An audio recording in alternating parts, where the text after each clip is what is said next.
Hello guys! Magandang araw po sa inyong lahat.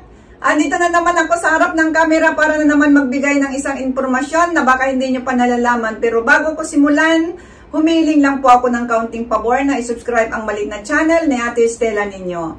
Guys, huwag na tayong paligoy-ligoy pa. Simulan na natin ang ating topic ngayon. At ang topic natin ngayon ay nanggaling sa ating isang subscriber. Narito po ang kanyang katanungan.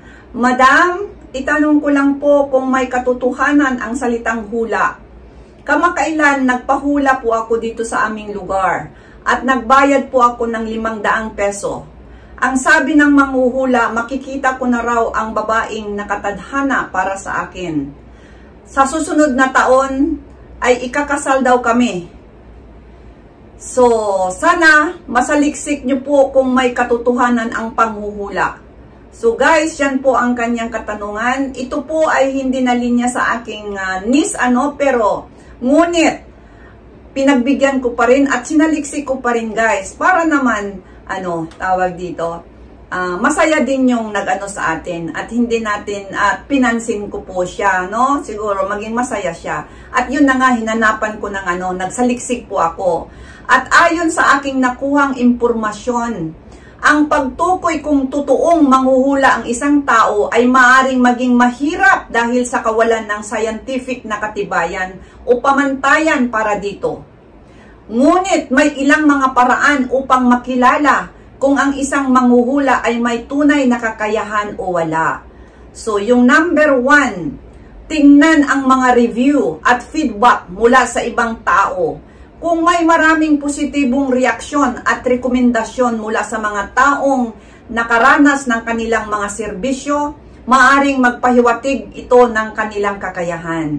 So, ibig sabihin, kapag merong kakayahan ang taong manghuhula, makikita ninyo sa mga feedback nila, no? Kung ano yung mga sinasabi doong mga positibong reaksyon. At mga rekomendasyon na, yung taong yun, magaling manghula yun, marami nang nahuhulaan yun. Yun po ang isang basihan na lamang, na ang taong yun, ang manghuhulang yun ay mayroong kakayahan. So yan po yung number 1. At ang number 2 naman, ang tunay na manghuhula ay karaniwang hindi humihingi ng malalaking halaga ng pera o walang katapusang bayad sa kanilang mga serbisyo. Sila ay karaniwang transparent sa kanilang mga singil at proseso. So, ang ibig sabihin, ang tunay daw na manghuhula ay hindi po humihingi ng malalaking halaga na pera para at saka yung walang katapusang bayad na meron pang magsabi na, sa susunod sa sunod na buwan, partial po ito, monthly ang bayad. Ay nako, mag-ano na kayo noon, magduda na kayo noon pag ganon ang Dahil alam ko rin, dahil nung nasa Pilipinas pa ako noong nasa kabataan ko, meron ding manghuhula doon sa amin sa probinsya, no? Ay naku, kahit hindi ka na magbigay, huhulaan yung kamay mo. At saka talagang parang masabi mo talaga na na pinanganak na manghuhula. Meron talaga. So, yan po yung number 2, no? Ang tunay na manghuhula hindi po humihingi ng grabing pera. So, yan po. Ang number 3 naman natin, magtanong-tanong kung gaano kadalas at gaano kahusay ang kanilang mga hula o tugma sa katotohanan. Ang isang tunay na manghuhula ay maaaring magkaroon ng consistent track record ng tamang mga hula. So, ang ibig sabihin, consistent po yung mga yung track record na yon na meron talaga na parating nilang tumutugma sa kanilang mga hula o mga pangako nila sa mga taong nagbayad para magpahula sa kanila. So, yun ang ibig sabihin, no? Kung gaano kadalas at kahusay ang kanilang mga hula o tugma sa katotohanan. Pwede nyo po yung sa track record nila. So, meron po yan sila. So, ang number 4 naman, mangyaring mag-ingat sa mga pangako ng mga manghuhula na nag-aalok ng mga pangako na tila labis na maganda upang maging totoo. Ang mga totoong manghuhula ay karaniwang realistic sa kanilang mga pinangako at hindi nagbibigay ng garantisadong resulta. So, ito na. So, ang ibig sabihin, mag-ingat po tayo doon sa mga nangangako na talagang magkakatotoo ito. talagang ganito, talagang ganun. Pero kung ang sinasabi ng isang manghuhula na wala po itong garantisado, no, na talagang hindi po talagang pinapangako na as in mangyayari, ay iyon po ay meron po yung tinatawag na kakayahan.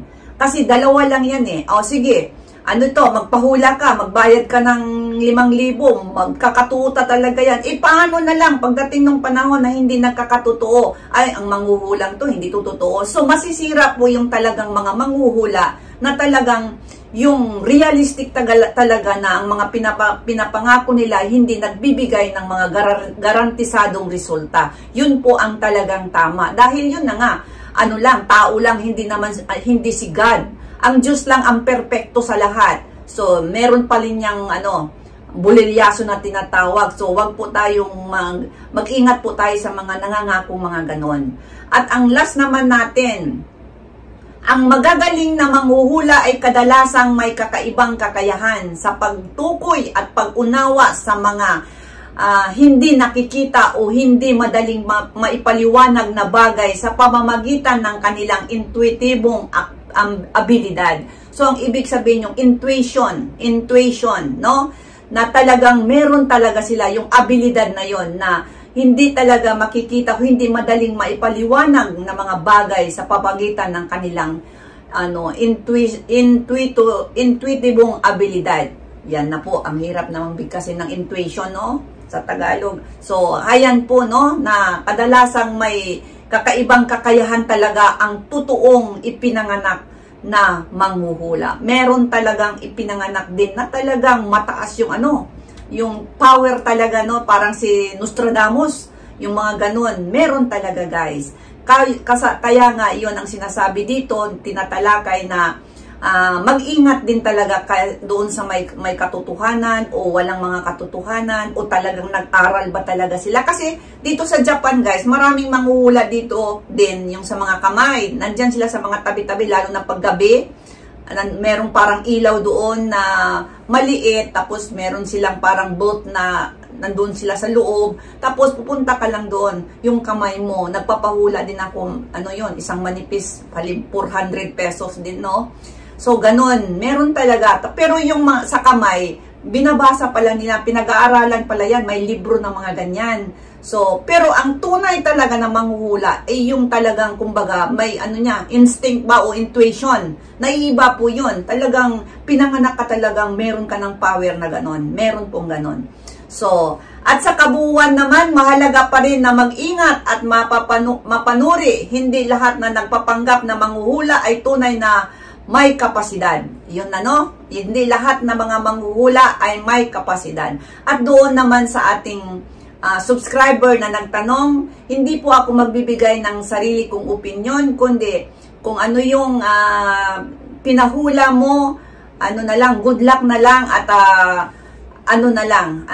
sana makikita mo sa sunod na taon at ikakasal din kayo sa taon na yan dahil yan po ang hinula sa'yo at good luck na lang po. Maraming salamat sa iyong tanong at inawan ko lang din ito ng video naman para naman malaman din nila kung ano talaga ang manghuhula o may katotohanan ba ang panghuhula. Maraming salamat sa inyong lahat. Ang inyong lingkod si Ate Estela ninyo. Maraming salamat. Bye-bye!